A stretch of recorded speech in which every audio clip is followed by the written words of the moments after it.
Rigor Mortis tiene una composición visual que atrapa al espectador desde el principio.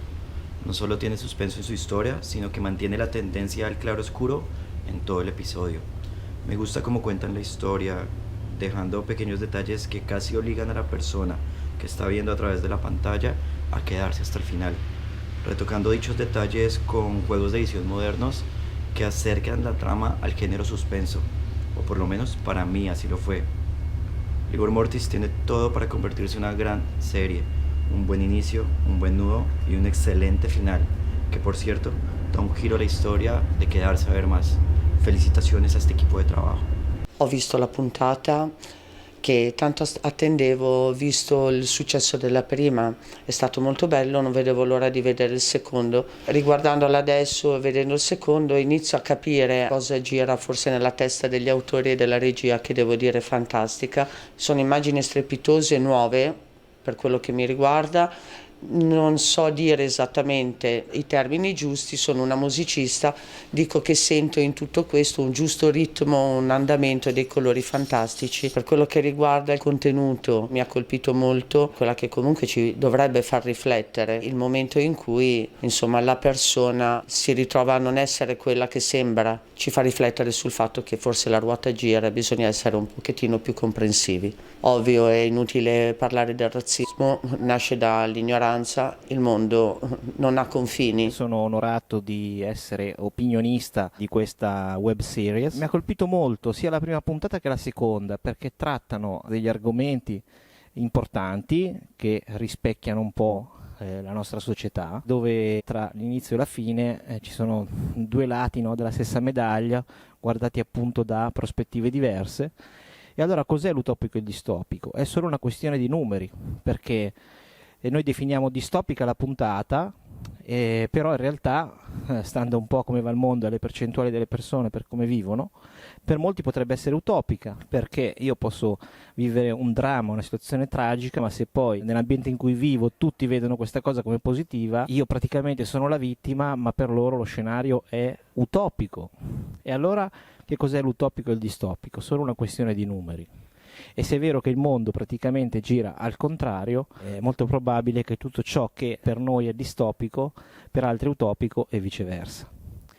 Mi piace molto il secondo episodio perché ci sono entrambi i lati di questa medaglia. Io ci trovo un riferimento per esempio al karma, dove praticamente le mie azioni passate mi portano poi delle conseguenze future. Vedo un linguaggio molto sottile in questo secondo episodio e mi voglio spingere ancora oltre, anche in ambito metafisico, spirituale. La verità non si trova in questo di mondo ma nell'altro, o stiamo semplicemente dormendo? E allora qual è la verità?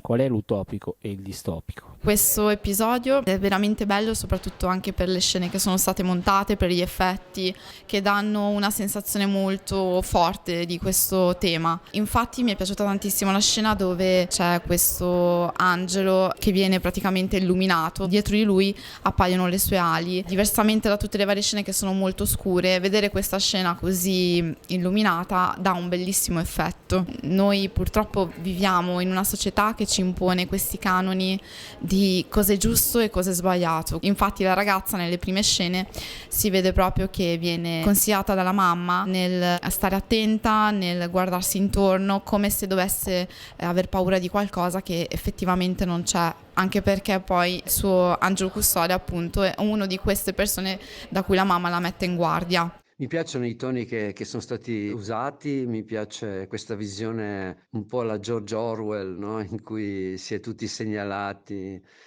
questa umanità spaccata in due.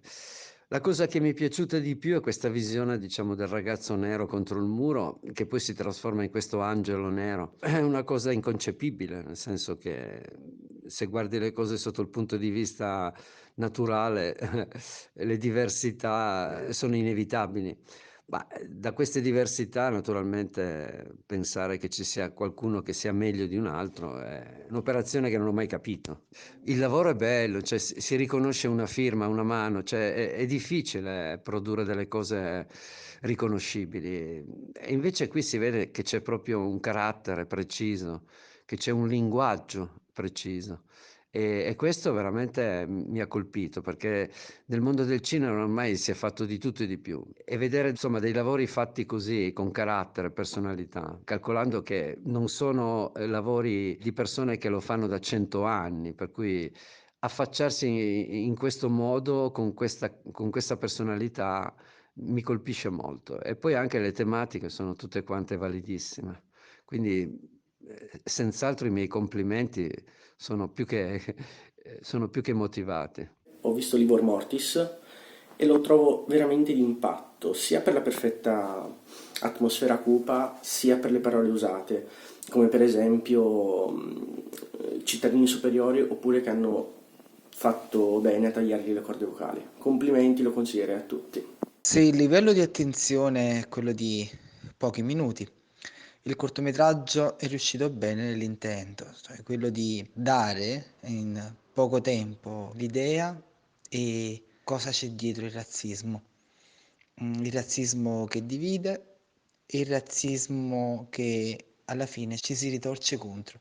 Bravi al gruppo e aspetto altri cortometraggi. In bocca al lupo. Ciao!